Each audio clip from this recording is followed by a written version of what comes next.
ustedes veían que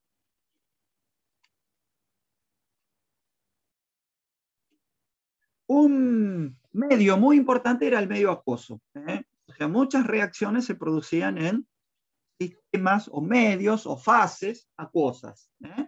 Y en ese caso, como el agua es un solvente, ¿de polar o no polar? Ya están respondiendo. ¿Polar o no polar? El agua. Polar. Polar. Hola. Muy bien, un solvente polar por excelencia. Era muy probable, y de hecho ocurría, que existieran iones en esa solución. Entonces, el medio acuoso, vieron que tiene una importancia muy grande. Pero también vieron que hay reacciones que no se producen en medio acuoso. Si ustedes, por ejemplo, tienen una muestra de carbonato de calcio sólido y la calientan, van a ver que se descompone en óxido de carbono y óxido de calcio, y esta reacción obviamente no se desarrolla en un medio acuoso. A ese tipo de reacciones la vamos a llamar no acuosas, o en la jerga química, fase seca. Reacciones en fase seca, no van a ser reacciones en medio acuoso. Entonces vamos a tener reacciones en medio no acuoso, fase seca, y reacciones en medio acuoso. Para las reacciones en medio acuoso, o para las reacciones en general, ustedes vieron que hay una forma, hay muchas formas de clasificarlas. Una de las maneras que ustedes vieron era a través de partículas intercambiadas o transferidas de un reactivo a otro.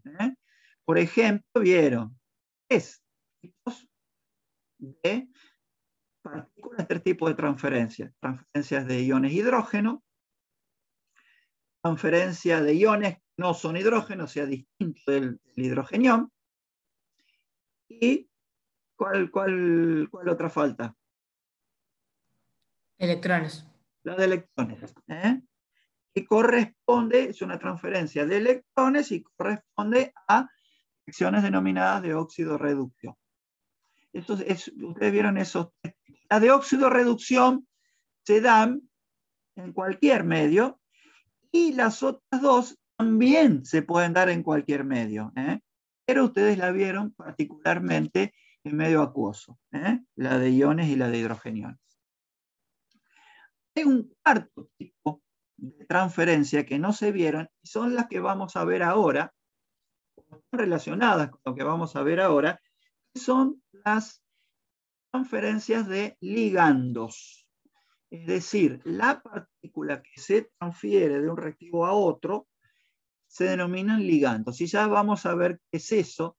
Y las especies químicas involucradas se denominan complejos. Entonces, ¿qué son los complejos? ¿Ven ahí una pantalla celeste? Sí, se ve. Bien. Bueno, ustedes habrán visto ahí, bueno, algunos que ya han visto algo de la asignatura, ya conocen cómo es esta cuestión, cómo arrancamos. Vamos a tener que ir buscando otra, porque hace muchos años que arrancamos de la misma manera, pero es un arranque de tema que implica, bueno, ahí decir, es lo que estamos viendo. ¿Qué es eso? Lo primero que uno se le ocurre decir es que eso es una manzana. Manzana. Eso es una manzana. Pero en realidad estamos siendo imprecisos e inexactos, que lo que estamos viendo no es una manzana, sino una imagen de una manzana, una representación de una manzana. Por eso es importante tener en claro la precisión de los conceptos. Eso no es una manzana, es la imagen o representación de algo que llamamos manzana.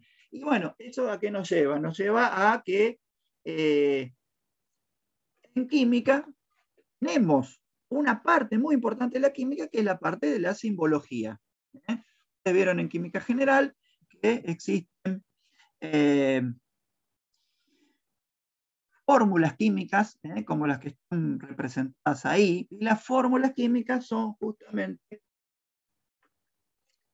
representaciones de especies químicas o de sustancias químicas. En particular, ahí se muestra la fórmula de un anión, el sulfato, la fórmula de un catión, que es el amonio, y la fórmula de una molécula, que corresponde a una sustancia molecular, que es el dióxido de carbono. Cada una de esas fórmulas representa una especie química, un individuo químico. Nosotros sabemos que el sulfato en una sustancia real no está solo. El sulfato es una especie, es un anión, es un individuo químico. Pero tiene que estar acompañado siempre del catión. Entonces no vamos a tener sulfato solamente en una sustancia real. Si hay sulfato, tiene que haber, por ejemplo, un catión. Entonces decimos sulfato de sodio. Pero el sulfato en sí mismo es un individuo químico, es una especie química. Lo mismo el catión amonio, lo mismo la molécula de dióxido de carbono. Y se representa simbólicamente con letras y números. Letras, números y signos, en definitiva, como el menos y el más. Combinados de tal manera que tienen un sentido. Tienen un sentido para el químico. El químico cuando ve, o alguien que aborda un estudio de química o está en la química, cuando ve estas simbologías, dice, bueno, se trata de fórmula de tales cosas y bueno, se interpreta de determinadas maneras. Es decir, esta fórmula, esta simbología, esta representación, que al igual que lo que está a la izquierda es una imagen de una manzana y no es la manzana, esto que está acá es una representación del anión sulfato y no es el anión sulfato. De todos modos, nosotros decimos, cuando vemos la fórmula, que decimos, es sulfato. Ya sabemos que es la fórmula, es la representación de esa especie. Y interpretamos que las distintas partes tienen un sentido y que están ensambladas de alguna manera. Vemos una S mayúscula que para nosotros tiene un sentido de representar átomos de un elemento que llamamos azufre. La O mayúscula representa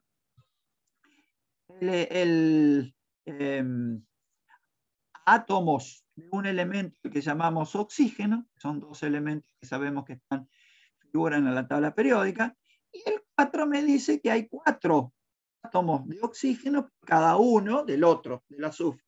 Y a su vez, el resto, que es el 2 menos, me indica que hay en esa estructura, en ese conjunto de 5 átomos, si yo contara todos los protones que hay, contando los 5 átomos, los protones que hay en los 5 átomos, y todos los electrones que hay, llegaría a la cuenta que hay 2 electrones más el número de protones. O sea, el número de electrones es superior en 2 unidades.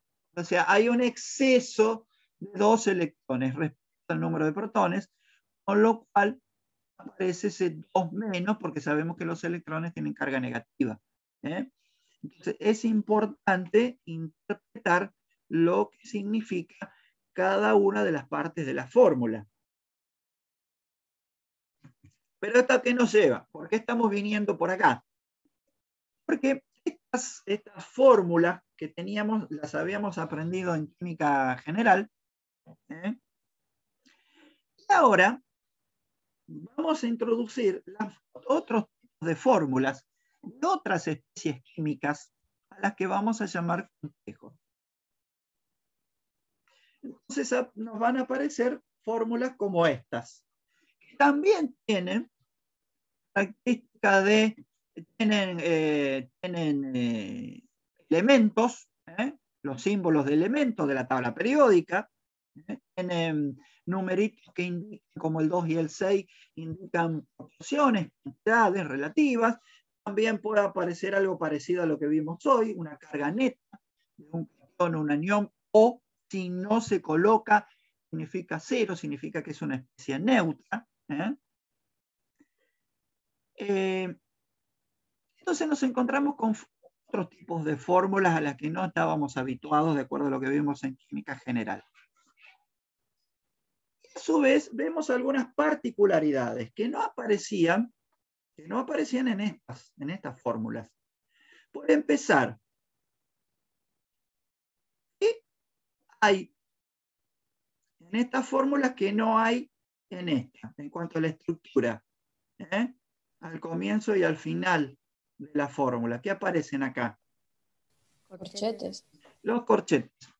Aparecen corchetes. Y antes no era necesario, en algunos casos sí, en realidad, pero podíamos prescindir de los corchetes. Acá vemos que los corchetes se usan en estas fórmulas.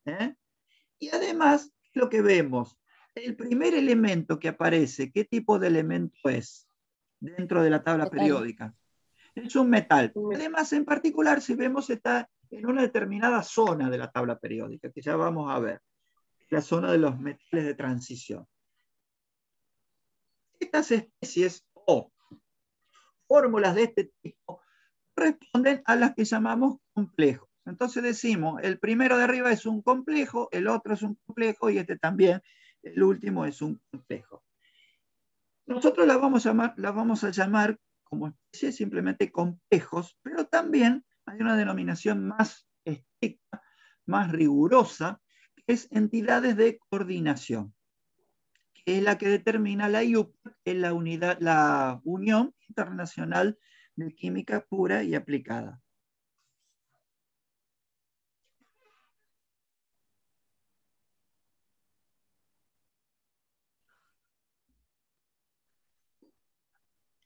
Ahí vemos en esta imagen recipientes con soluciones. Y las soluciones tienen la particularidad de ser coloreadas. ¿Eso a qué viene? Viene a cuento de que vamos a ver, una parte importante del estudio de los complejos, implicará el hecho de que muchos de ellos, en realidad la mayoría, cuando están en solución, son responsables de que la solución sea coloreada. O sea, muchas soluciones coloreadas deben su color a la presencia de alguna especie compleja.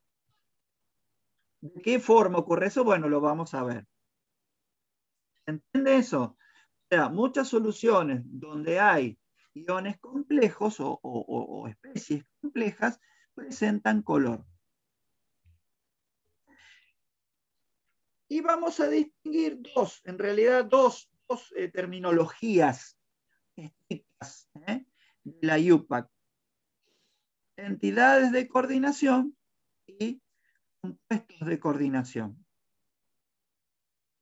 Ya vamos a ver la diferencia. O sea, las entidades de coordinación nosotros las vamos a llamar directamente complejos. Y los compuestos de coordinación vamos a ver que son compuestos que tienen una de sus partes es un complejo. Por lo menos una de sus partes es un complejo. Ahí vemos también varios ejemplos de soluciones coloreadas. En todas ellas hay disuelto algún complejo y ya vamos a ver de qué manera el complejo es responsable de que la solución sea coloreada. Abajo vemos muestras sólidas de sustancias donde aparece un complejo. Por ejemplo, sales, donde aparece un complejo. El color de la sal se debe justamente a la presencia de algún complejo.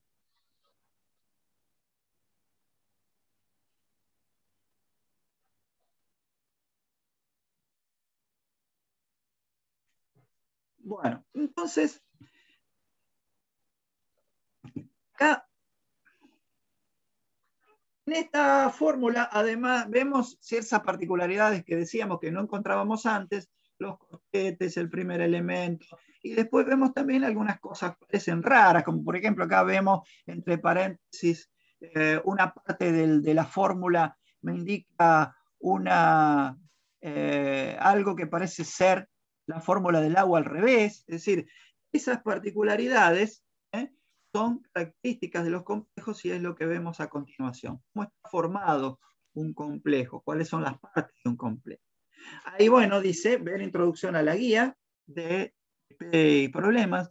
En la primera parte de la guía de trabajos prácticos y problemas hay una introducción también a los complejos.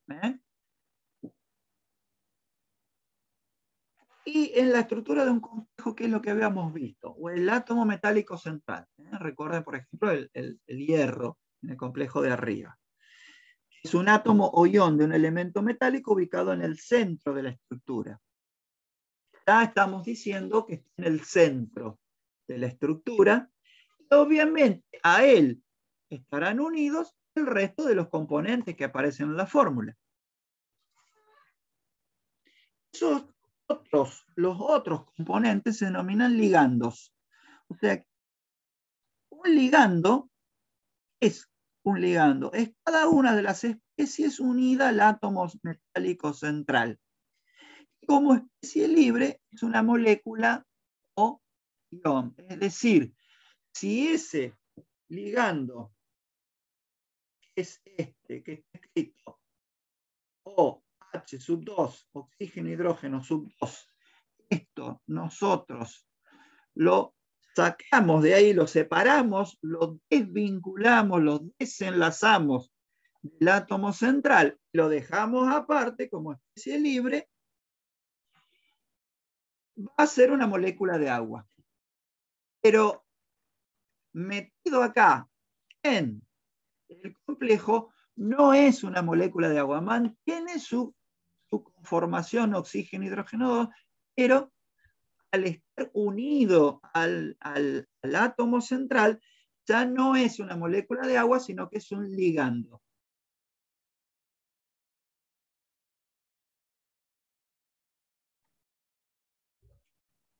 La esfera de coordinación, la unidad que incluye, la unidad completa, o sea, la unidad que incluye al átomo metálico central y los ligandos enlazados a él. Es decir, es lo que realmente, lo que nosotros pudiéramos aumentar una enorme cantidad de veces el tamaño de un complejo y pudiéramos verlo, lo que veríamos sería ese conjunto y esa es la esfera de coordinación.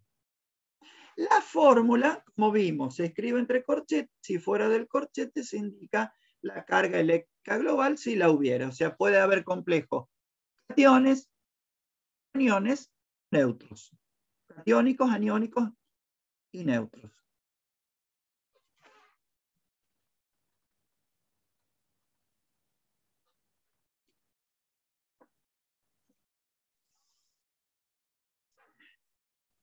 En particular, dentro de esa estructura se destaca lo que se denomina átomo donante o átomo ligado. Es el átomo mediante el cual el ligando se une al átomo central. Obviamente, si estamos diciendo que tenemos una estructura que está dada por la fórmula, donde tenemos un átomo metálico central, como hierro, por ejemplo, y hay varios ligandos unidos, el ligando se tiene que unir de alguna manera, tiene que haber un enlace, algún tipo de vinculación, porque estamos hablando de una unidad que se denomina esfera de coordinación. Entonces, el ligando, si el ligando tiene más de un átomo, el átomo que se une al central, al átomo central, el átomo del ligando que se une al átomo central, se denomina átomo donante o ligado. Pero puede suceder, como después vamos a aclarar mejor, un ligando puede tener un único átomo donante, en este caso se llama monodentado, ligando, más de un átomo donante, y en ese caso es un ligando polidentado o quelante. A su vez, una característica importante es que vamos a manejar muchísimo, es el número de coordinación. Y es el número de átomos donantes enlazados al átomo central. Y acá tenemos que poner en juego una cuestión que es fundamental en cualquier disciplina científica, en realidad en cualquier aspecto, en cualquier disciplina, en cualquier aspecto de la vida, que es la precisión en el lenguaje, es decir, ser claros en lo que decimos, en lo que expresamos y en lo que comprendemos. ¿Qué me refiero con esto? Dice número de átomos donantes donantes enlazados al átomo central. No dice el número de ligandos, porque nosotros decimos, bueno, al átomo central hay ligandos enlazados, pero el índice de coordinación o número de coordinación está dado por el número de átomos donantes enlazados al átomo central. Ya vamos asumiendo y asimilando todos estos conceptos, que se complementan además con otro valor sumamente importante, que es el número de oxidación del metal. Es muy simple, ahí vemos, si nosotros vemos la fórmula del complejo que tenía hierro, el de arriba, nosotros sabemos que el hierro, incluso lo vemos en la tabla periódica, tiene 2 estados de oxidación típicos cuando está combinado, más 2 y más 3. Y entonces decimos, bueno, ¿cuáles de los dos es? Hay que determinarlo, tiene que quedar claro si es hierro 2 o hierro 3. Entonces aparece ese concepto, número de oxidación del metal central, del átomo metálico central. Se define como la carga con la que quedaría ese M si el complejo se separara en M y ligando. O sea, si el complejo lo desarmo, le separo los ligandos. Los ligandos que están unidos OH2 los separo como agua o molécula de agua, o los ligandos cloro los separo como cloruro. Si hago eso, el metal queda solito. La carga que le queda al hacer eso, ese es el número de oxidación. O sea, sería, mirándolo al revés, sería la carga original que tenía el catión antes de formarse ese complejo. Si yo hago al revés y ahora lo desarmo, queda con esa carga y a ese es el número de oxidación que tiene en el complejo. Se verifica una cuestión similar a lo que ya habíamos visto antes para números de oxidación en química general. Es decir, la suma que tiene que cumplir algebraicamente que el número de oxidación que tiene el metal más la suma de todas las cargas de los ligandos tiene que dar la carga neta del complejo, que es la que aparece, si la hay, arriba, bueno, la que sea, o si es 0, aparece arriba a la derecha, o si es 0, no aparece.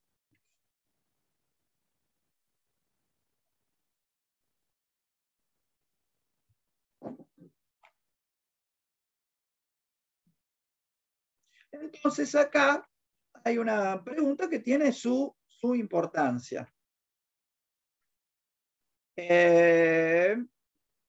Priscila, ¿querés preguntar algo? Tengo una duda. Sí, perdón, ¿me escucha? Sí.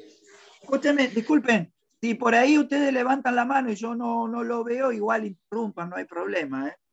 Sí, dale. Perdón, gracias. En cuanto a lo que usted explicó del número de coordinación, explicó que es el número de átomos donantes enlazados al átomo central, pero no necesariamente tenían que ser ligandos. Si no son ligandos, ¿qué otra cosa puede ser? No. Lo que yo dije es, o sea, el complejo se conforma con un átomo central y varios ligandos unidos a él. De paso digo que los ligandos pueden ser todos iguales o puede haber algunos diferentes entre sí. Al átomo central hay unidos sí o sí ligandos. Los componentes unidos al átomo central son ligandos. Los ligandos se unen a través de uno más átomos donantes, como vamos a ver. Entonces, vamos a ver por qué tengo que contar los átomos donantes y no los ligandos. Puede coincidir o no el número de ligandos con el número de átomos donantes. ¿Entiende eso? Ya lo vamos a ver mejor ahora con ejemplo cuando aparezca. Perfecto, muchas gracias, profe. No, por favor, cualquier cosa no se queden con dudas. El tema es, ¿por qué se denomina átomo donante? O sea, yo digo, átomo ligado es bien gráfico, bien explícito.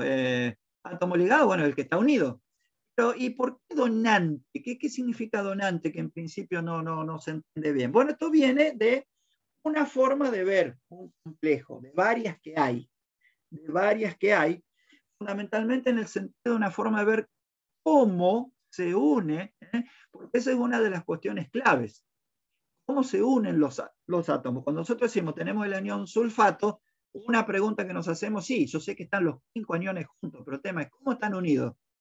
Acá pasa algo similar. Hay una necesidad muy grande de determinar o de establecer formas de entender cómo se unen. Y una de las maneras, varias que hay, consiste en considerar, por ejemplo, acá vemos una típica fórmula de un complejo del elemento cobalto como átomo central, con 6 ligandos NH3 que se denominan ligandos amina, o sea, los ligandos pueden tener un nombre diferente a cuando están como molécula libre, en este caso se llaman ligandos amina, tiene la misma conformación del amoníaco, pero no es una molécula de amoníaco. Bueno, en ese complejo, por ejemplo, una forma de verlo es que como el amoníaco tiene, y prácticamente todos los ligandos tienen, por lo menos un par libre, suponer que ese ligando se une a través del par libre con el átomo central.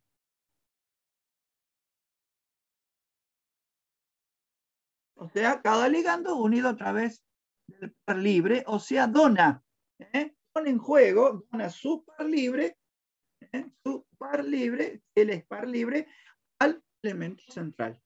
¿Para qué? Para unirse a él. Y esto implica, ustedes cuando vieron en química general, ¿cómo llamaron al enlace covalente en donde se unen dos átomos A y B? Y uno de los dos es el que provee el par. No es que aportan un electrón cada uno y comparten, sino que comparten un par que es de uno de ellos. ¿Cómo se llama?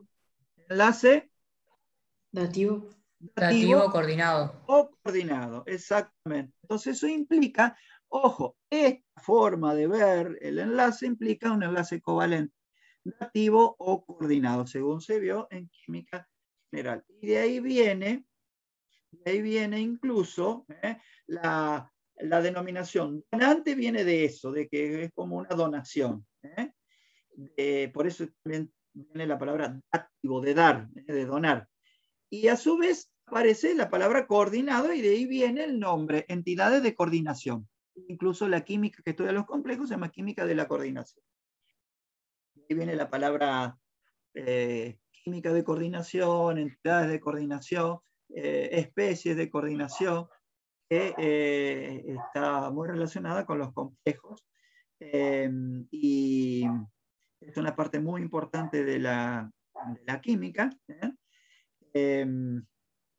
Y entonces, de esa manera, el átomo de nitrógeno del amoníaco, del ligando amina, el átomo de nitrógeno es el donante. O sea, los 4 átomos que forman la especie NH3, como especie libre es amoníaco, al unirse se une con uno de esos átomos, que es el nitrógeno. Es el que tiene el par libre según esta forma de verlo. Entonces, ese átomo es el átomo donante.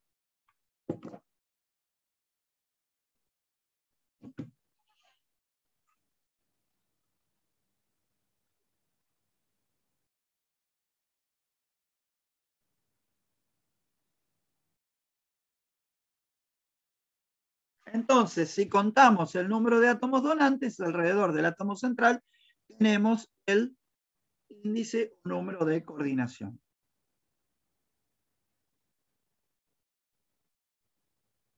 Bueno, acá ya adelantamos cuál es la cuestión relacionada con el justamente con el hecho de que es átomo... Disculpe.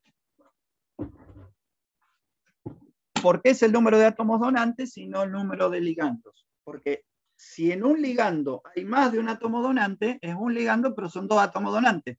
¿Se entiende eso? Entonces, no es lo mismo contar ligandos que contar átomos donantes. A veces sí, a veces no. En este caso sí. ¿Cuál es el índice de coordinación? Tengo 6 átomos donantes, el índice de coordinación es 6. ¿Cuántos ligandos tengo? 6. ¿Por qué coinciden en ese caso átomos donantes con ligando? Es simplemente porque cada ligando tiene un solo par para donar. O sea, es monodentado.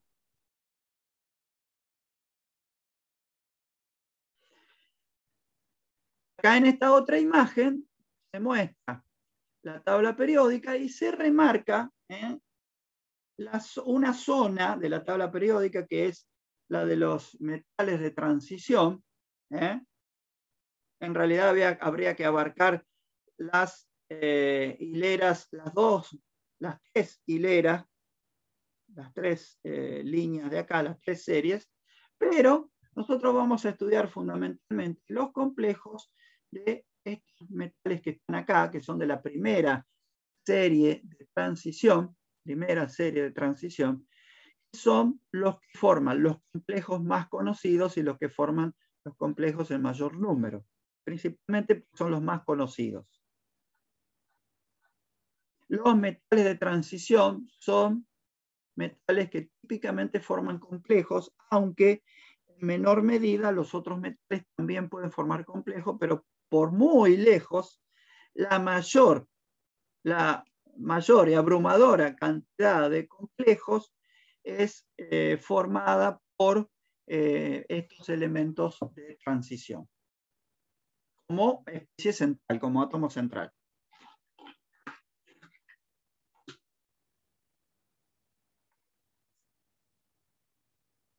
Acá vemos un poco el tema del número de oxidación. También va a ser muy importante, dado un complejo, cuya fórmula se escribe acá, un complejo que tiene cobre como átomo central, tiene ligandos cloro.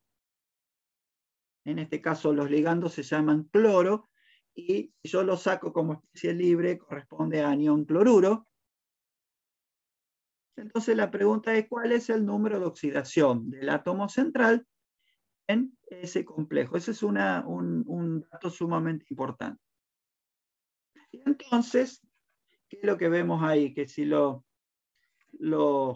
desarmamos al complejo, o sea, desligamos los ligandos, vamos a tener por un lado el átomo central con una cierta carga y los 4 ligandos, que en este caso, como especie libre, son cloruros, aniones cloruros.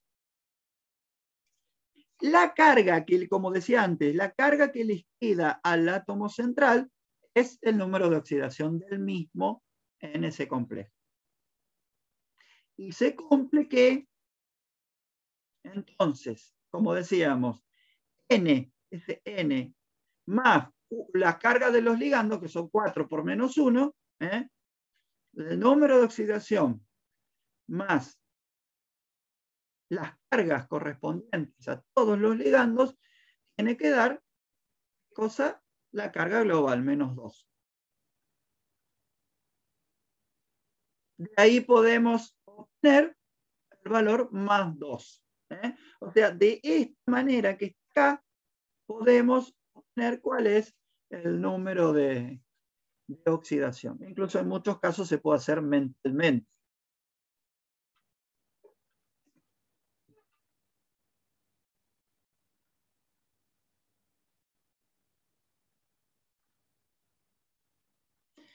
Acá vemos un modelo.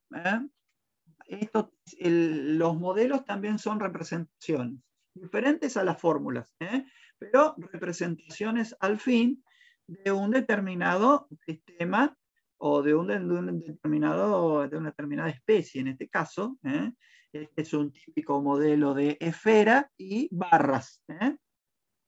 Los átomos se vinculan acá con barras. En realidad es un modelo combinado, porque acá los ligandos utilizan el método de átomos unidos directamente, sin barritas. Y para poder visualizar bien la estructura, se utilizan para la unión ligando metal central, se utilizan las barras. Esto es un modelo, una representación. Fíjense, tenemos tenemos 6 ligandos, cada uno con un átomo donante. Son 6 átomos donantes. Este es un índice de coordinación 6, que es muy, muy frecuente en los complejos. Un átomo central con su carga, que sería el número de oxidación.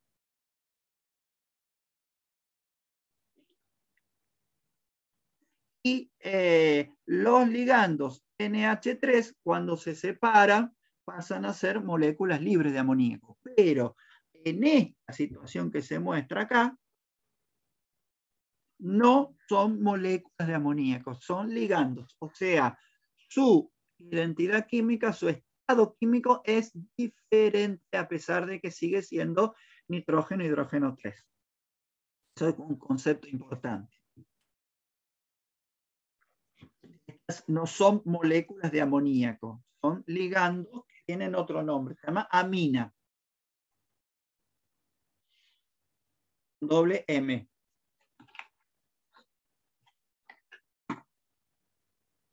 Entonces, ahí aparece una lista de los ligandos monodentados. El amoníaco, como molécula, es un ligando monodentado. Normalmente se clasifican en aniónicos, neutros y catiónicos. Los monodentados son los que tienen un solo par libre, que pueden poner en juego. No significa que tengan un solo par libre, sino que es un solo par libre el que pueden usar. Por ejemplo, el agua, la molécula de agua, que como ligando se llama aqua, tiene 2 pares libres.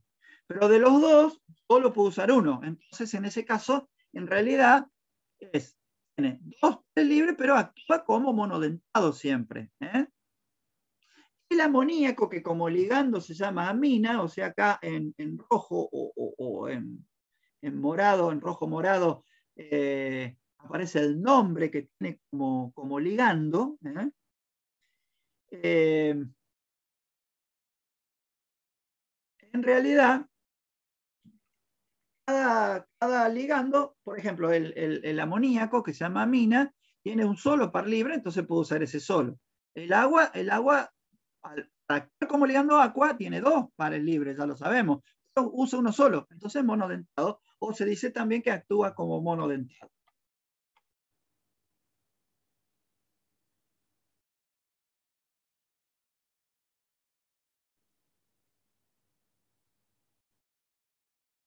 Y acá aparecen unos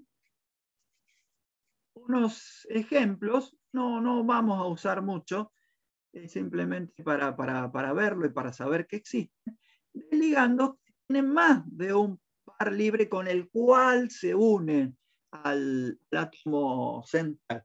Por ejemplo, la etilendiamina, el desarrollo que tiene o la estructura que tiene en las puntas, en los extremos, tiene nitrógeno, cada uno con un par libre. Bueno, con esos dos, o sea, con ambos nitrógenos puede unirse, o sea, la molécula se curva y se une con los 2 átomos al mismo átomo central. Quiere decir que en una molécula hay 2 átomos donantes. Por ejemplo, por eso, si se unen 3 moléculas de esta a un átomo central, el índice de coordinación es 6, pero los ligandos son 3. Ahí está la cuestión de por qué el índice o número de coordinación es el número de átomos donantes. A veces es el número de ligandos, pero a veces no. Después hay otro ejemplo con 3 átomos donantes y otro ejemplo mucho más estructuralmente complicado, que es uno que tiene 6 átomos donantes. El LED es un reactivo que se utiliza en química analítica, después ahí en alguna de las clases lo vamos a ver, pero estos sumamente llamativo el hecho de que en una sola unidad, hay 6 átomos donantes y los puede usar a los 6 con determinados átomos centrales. Entonces, un solo ligando equivale a ella. Con un solo ligando tengo número de coordinación 6. Pero es un solo ligando. Con 2 de este tengo índice de coordinación 6 también. Y con 3 de este tengo también índice de coordinación 6. ¿Entiende eso?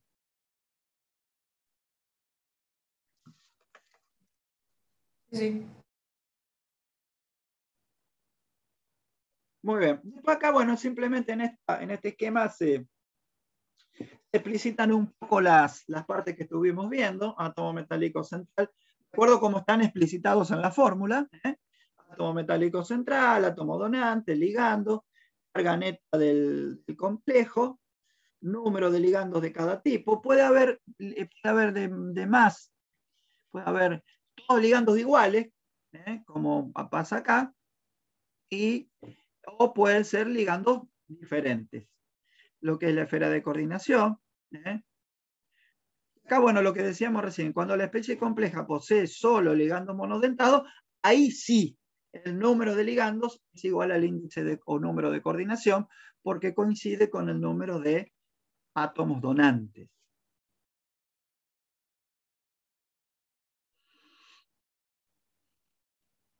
Bueno, ¿El átomo donante siempre va a ir a ¿cómo? la izquierda de la fórmula? Eso ahora vamos a eso justamente, porque llama la atención de que en esta fórmula, ya en el primer ejemplo que vimos, al comenzar, vimos que el ligando que corresponde a la molécula de agua libre, en realidad no se pone H2O, como sabemos ya, archiconocida la fórmula del agua, sino que se pone al revés. Ese es un requisito de la escritura de la fórmula. Porque una de las cuestiones importantes que ustedes vieron en los primeros pasos de química general, o incluso lo vieron algo también en el curso de ingreso, es muy importante manejar el idioma de la química, es decir, cómo escribimos las fórmulas, que son tan importantes en química, y cómo nombramos además, cómo desarrollamos o expresamos los nombres, porque cada sustancia o cada especie química es un individuo químico y al igual que las personas tienen un nombre para que podamos identificarlos.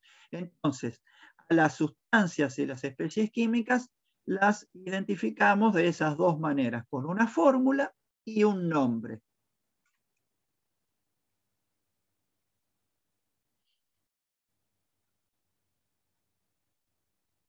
Por lo tanto, una de las primeras cosas que vamos a ver, y de hecho, fíjense bien en ese documento que dice bienvenida y citación, porque ahí tienen algunos,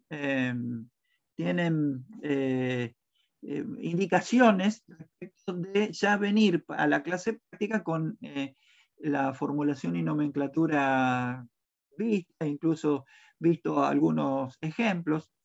Por otro lado, los docentes le van a ir mandando cosas muy simples para que ustedes hagan para la clase, es decir, para que puedan aprovechar mejor la clase y para que tengan fundamentalmente una dinámica y un ritmo de estudio. Entonces, una de las primeras cosas que vemos es las reglas para las dos cuestiones. Reglas para escribir la fórmula y reglas para escribir el nombre o para expresar el nombre. Entonces, en estas reglas aparecen los atributos que se muestran en la fórmula. Que abre corchete. Después del corchete que viene el símbolo químico, así cuando estamos escribiendo la fórmula. Primero el símbolo químico del elemento metálico central y luego se van ubicando las fórmulas de los ligandos. Los aniónicos primero, luego los neutros y por último los catiónicos si los hubiere. En realidad los catiónicos prácticamente hay muy pocos ejemplos, prácticamente no lo vamos a ver. Si hay más de un ligando de tipo neutro iónico, se sigue el orden alfabético según el símbolo químico. En la estructura, acá aparece la escritura del ligando aqua. En la escritura de cada ligando se coloca primero el átomo que se asume unido directamente al elemento metálico central, o sea, el átomo donante. Y luego los demás átomos componen el mismo. Por eso la fórmula del agua se escribe al revés, porque el oxígeno es el átomo donante. Y luego se cierra el cortete, se coloca la carga, etc. Eso véanlo ustedes y después vean también los ejemplos. Estos son ejemplos de formulación. En estos casos, fíjense que acá tenemos, por ejemplo, dos ligandos diferentes. Nosotros vamos a trabajar con complejos con un solo átomo central, porque hay casos con más de un átomo central. Nosotros, en nuestro caso, siempre va a tener un solo átomo central, pero eventualmente podrá tener los ligandos iguales o diferentes. En estas fórmulas repasen ustedes y verifiquen estas reglas. O sea, estas fórmulas están escritas en base a las reglas anteriores. Un ejemplo, otro ejemplo y otro ejemplo. En este caso, para ilustrar mejor, son complejos de ligandos diferentes.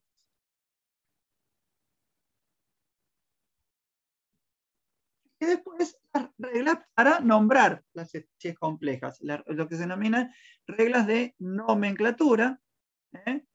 Si es un ion, o sea, catión o anión, se comienza con la palabra ion. Luego los ligandos se citan en función de la cantidad de veces que aparecen. En algunos casos se puede usar, en vez de decir bi o tri, se dice bis o tris. Y una cosa que es muy importante es que cómo termina el nombre. ¿Cómo termina el nombre? Yo no me voy a detener mucho en esto porque eso es algo que ustedes pueden ver perfectamente y véanlo para la clase práctica de esta semana, pero no dejamos de remarcar esta cuestión última de cómo termina el nombre, o sea, finalmente cómo se remata el nombre. Si el complejo es un catión o es neutro, o sea, no es aniónico, termina con el nombre del metal, o sea, hierro, por ejemplo. Pero si es aniónico, termina en ato, como es típico de los oxoaniones. Recuerdan nitrato, sulfato, perclorato, clorato, fosfato. Todos los oxoaniones, esos son oxoaniones que terminan en ato. En este caso, todos los complejos aniónicos, el nombre termina en ato. Y acá aparecen ejemplos en donde está justamente a partir de la fórmula, y ustedes lo pueden practicar, cómo es el nombre. Fíjense acá, en este caso, fíjense cómo se dice ion, nombran los ligandos, la cantidad de ligandos que hay, y la terminación es ato. Ferrato, no hierrato, ferrato, ni hierro. Ferrato, terminación ato, porque es anión. Este segundo, que es catión, termina con el nombre nomás del átomo central, níquel. No es niquelato, es níquel. El último también es catión, termina con el nombre. ¿Cómo? El nombre a secas. El nombre que tiene el elemento metálico. Después, en este caso, cuando en el ligando dice trifluoruro de fósforo, ya hay un tri, o sea, ya hay un prefijo, ahí podemos usar la terminación quis, o sea, sería tetraquis. Ese es un ligando neutro, fíjense, es neutro, entonces níquel, 0. Y después tenemos otros ejemplos, acá. Entonces, fíjense una diferencia que están marcados con color verde y color rojo, enmarcados con dos llaves a la izquierda. Son dos grupos de complejos de paso, ¿no es cierto? No, están aplicadas las reglas de nomenclatura, pero acá vemos que los que están en verde, en color verde, son especies complejas. Son cationes o aniones específicos, especies complejas. Y los que están en rojo son sustancias, o sea, son especies neutras, son sustancias.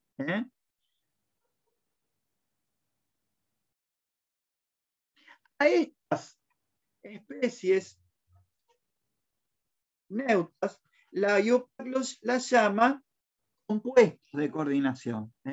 Fíjense, este caso es un complejo neutro, y en este otro caso, en el segundo que está en rojo, es una sal formada por cation complejo y anión no complejo, o sea, nitrito de una especie compleja.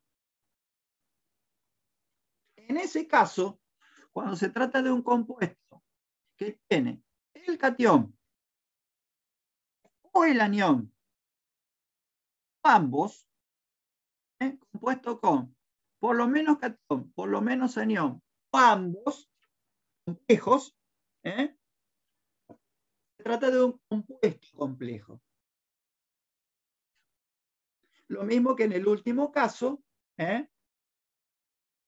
tengo cation, dos cationes en este caso, porque es un caso, digamos, especial. Tengo dos cationes no complejos y el anión es complejo. O sea, cuando el anión es complejo o el cation es complejo, los dos son complejos o es un complejo neutro, ahí se llama compuesto de coordinación. Son los rojos. Y los que están en verde son entidades de coordinación para la IUPAC o simplemente para nosotros lo vamos a llamar complejos.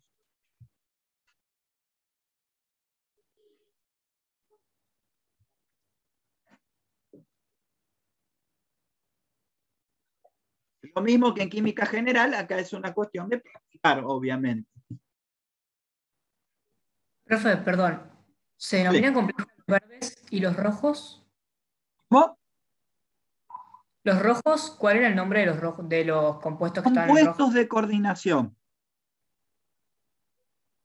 Gracias. según la IUPAC, estrictamente.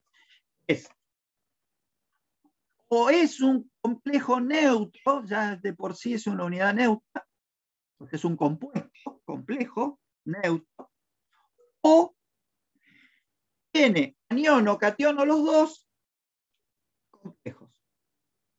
¿Entiendes?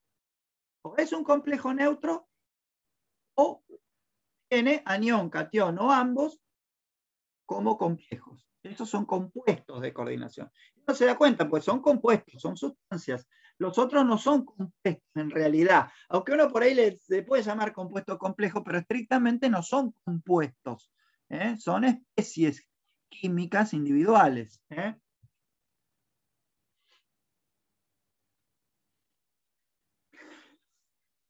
Bien, después eso véanlo ustedes.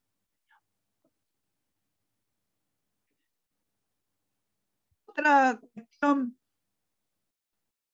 muy típica, muy tradicional, emblemática de la química, es lo que ustedes vieron en química general. Si nosotros decimos, bueno, tenemos la fórmula del sulfato, es azufre, oxígeno, 4, 2 menos, bueno, ¿qué queremos saber? ¿Qué queremos conocer? La fórmula, el nombre, cómo están unidos los átomos, pero también cómo están distribuidos espacialmente esos átomos, porque puedo decir, bueno, ¿cómo están unidos? Este con el otro, pero a su vez, ¿cómo están distribuidos en el espacio? Entonces ya aparece el concepto que ustedes vieron en química general, geometría. La geometría o distribución espacial de los átomos constituyentes. Entonces, ese es otro aspecto clave muy importante y que vamos a manejar mucho, muy asiduamente, respecto de los complejos.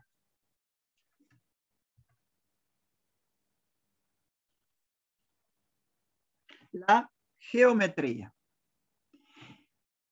Si yo hablo de la geometría del sulfato, evidentemente, ¿eso qué implica?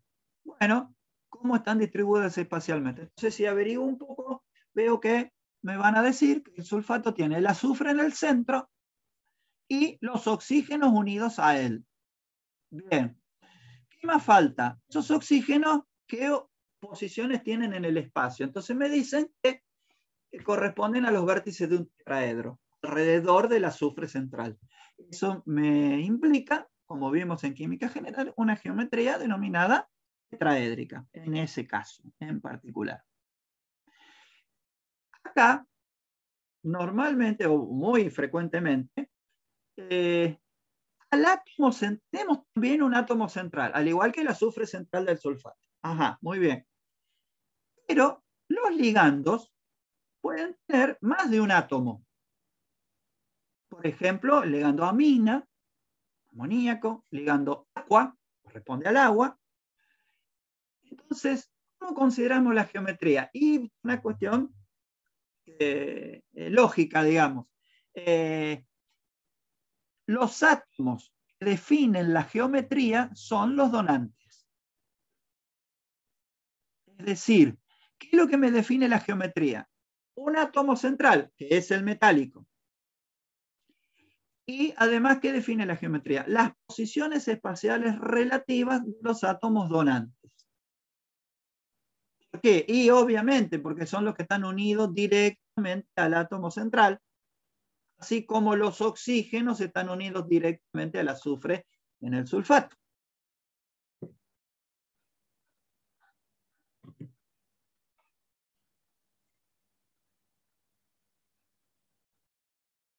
Bueno, una cosita, antes, porque ya vamos a ir terminando.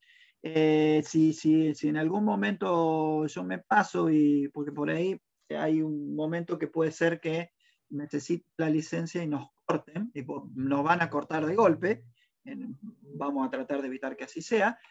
Si pasa eso, bueno, yo después les complemento lo poquito que falte, ¿eh? Así que no se preocupen por eso. Terminamos con esto es lo último que vemos entonces.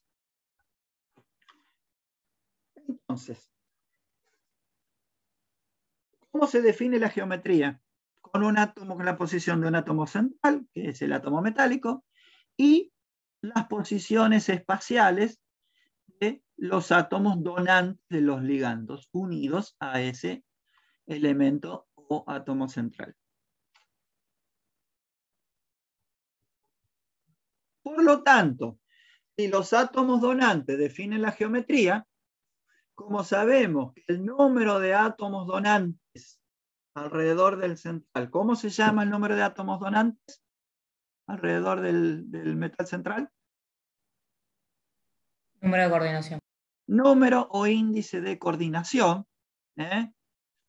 Si por un lado el número de átomos donantes es el índice de coordinación y me están diciendo que los átomos donantes definen la geometría, obviamente la geometría depende del número de coordinación.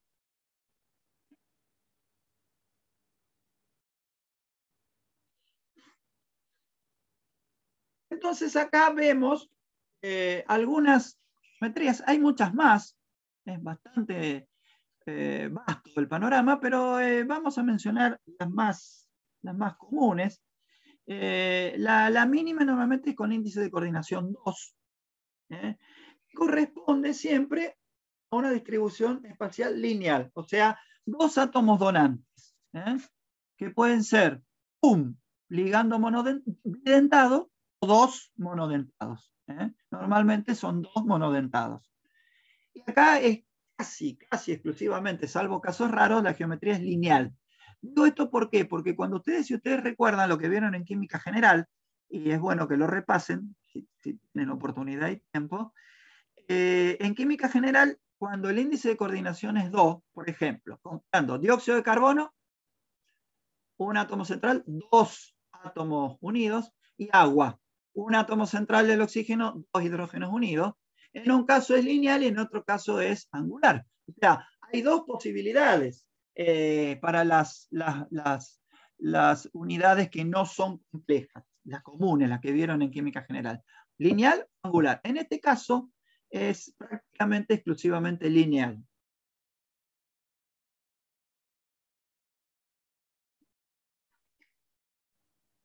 Y la geometría se denomina lineal. Bueno, ahí en realidad debería estar al revés. La geometría se llama lineal y la distribución espacial es esquemáticamente esta. De todo modo, la distribución espacial o la geometría se denomina lineal. Y acá hay un dibujito, simplemente la X representa simplemente átomo donante. Un átomo donante más allá de los otros átomos de cada ligante. La M, obviamente, es el metal o elemento central. Ejemplos. Ustedes aplican, intentan nombrar estos, les va a salir diciano argentato 1. Recuerden que en el nombre es fundamental terminar con el nombre del elemento, con o sin ato según corresponda, y el número de oxidación. Por eso sería diciano argentato 1. Es una típica especie lineal. Después, con 4 tenemos 2. Una es la cuadrada plana y la otra es la tetraédrica que ustedes ya conocen. La cuadrada plana implica el átomo metálico en el centro y los 4 átomos donantes que definen el índice de coordinación 4, los 4 átomos donantes ubicados en un cuadrado, en los vértices de un cuadrado, un centro en M. Ejemplo, tetraamina, platino, 2. Y después está la tetraédrica que ustedes ya conocen, tetracarbonilo, níquel 0, que es uno de los ejemplos que vimos, los tres ejemplos que vimos al principio.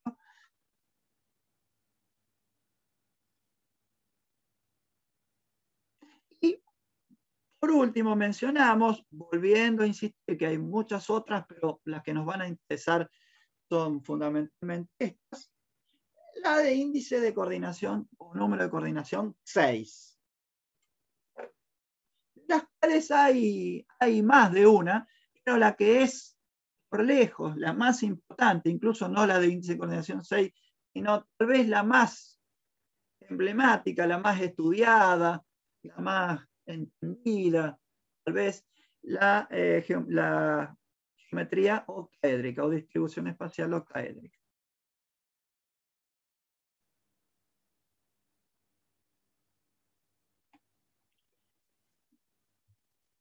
Que corresponde a un cuerpo, obviamente imaginario, definido por las posiciones de los 6 átomos donantes, marcados como X, alrededor del átomo central, y cada uno de esos átomos donantes están ubicados en los vértices de un octaedro imaginario, obviamente, alrededor del átomo central.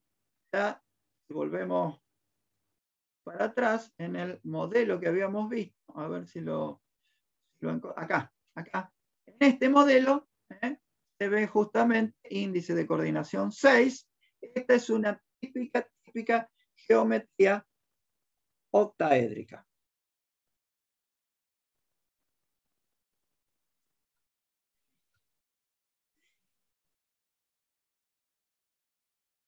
Ejemplos, ese complejo amina, y un conjunto, un tipo de complejos octaédricos o eventualmente tetraédricos que se denominan acuocomplejos, que los vamos a ver muy seguido y que lo forman los cationes muy frecuentemente en solución acuosa. Se denominan acuocomplejos, como el que vimos, el primero que vimos, el hexa-aqua hierro 3, en este caso es hexa-aqua cobalto, porque es catión, no es cobaltato, es cobalto porque es catión, 2. El 2 es el número de oxidación del metal central en este caso, recuerden que los números de oxidación, salvo el 0, cuando se nombra y se remata el nombre con el nombre del metal terminado o no en dato, ese número de oxidación va con números romanos, que corresponde a la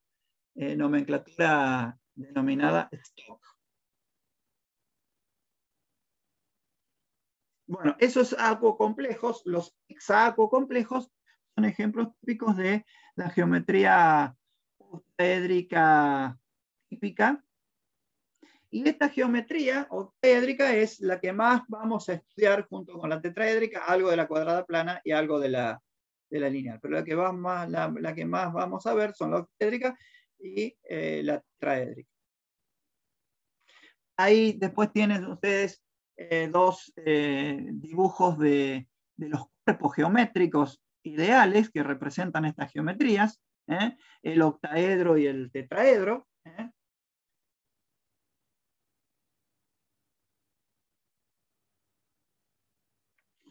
Y después también tienen dos esquemas, fíjense, este esquema es muy parecido al del modelo del complejo de cromo con amina que vimos antes. El octaedro tiene 3 ejes perpendiculares, y se puede considerar en relación a un cubo, las posiciones octaédricas son correspondientes a los centros de las caras. Es decir, si nosotros tomamos un cubo y marcamos los centros de cada una de las 6 caras, esos 6 puntos, obviamente el cubo es un hexaedro, tiene 6 caras iguales, cuadradas. Si marcamos los puntos medios, los centros de las 6 caras, esos puntos corresponden a los vértices de un octaedro. Y en el caso del tetraedro, son 4, obviamente, posiciones, corresponden a 2 posiciones en diagonal en la cara superior, el techo del cubo, y 2 posiciones cruzadas con respecto a las anteriores, también en diagonal, pero cruzadas con respecto a la anterior, en la base, o sea, en el piso del cubo. Eso es un poco como para situarse un poco más espacialmente, geométricamente, respecto del tetraedro y el octaedro en el cubo.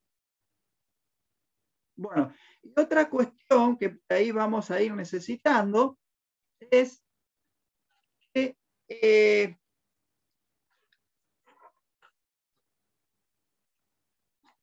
bueno, esto se los voy a colocar se los voy a grabar en un videito a continuación, porque no vamos a tener tiempo. Esta parte probablemente la necesito ya para el coloquio. Ya se los grabo a continuación y se los coloco como complemento de esta clase. Es una cosa que vamos a utilizar mucho porque los metales de transición que vamos a ver en los complejos tienen un nivel D completo o semicompleto, o sea, van a ser muy importantes los electrones D, en este caso, como vemos en esta simbología. Así que eso, bueno, como ya deberemos entregar la licencia, se los voy a colocar en un videito, con un videito adicional para completar lo que estuvimos viendo. Bueno, entonces terminamos por hoy. Cualquier duda que tengan, no duden en comunicarse, ya sea en principio correo electrónico o en las consultas que están programadas. Así que, bueno, es todo por hoy. Que tengan muy buenos días. ¿Alguna pregunta final? Perdón, ¿esto va a subir, profe, hoy para la clase del jueves? Porque no copié la parte de nomenclatura y todo eso, las reglas de nomenclatura, porque lo pasó muy rápido y era mucho. No, No, pero eso lo tenés en el... Estas diapositivas están ahí en el... lo que ¿El yo le entorno? mandé. Yo ya se las mandé esta teoría. Ok. Porque se cayó ahí el entorno, entonces no pude entrar y no vi todavía. Ah, sí, no se podía entrar, sí. Yo se las mandé Sí, por ahí en el correo. entorno, sí. Se las mandé por correo. Todavía creo que no la colgué en el entorno, pero la voy a poner en el entorno también. Y este complemento, este pedacito que nos va a faltar, que nos faltó. Ok, gracias, profe. Bueno, listo. Entonces, que tengan buen día. Chao, profe, gracias. Hasta luego. Chao, Nos profe. vemos. Gracias, chao. Gracias a Chao, nos ustedes. vemos. Luego.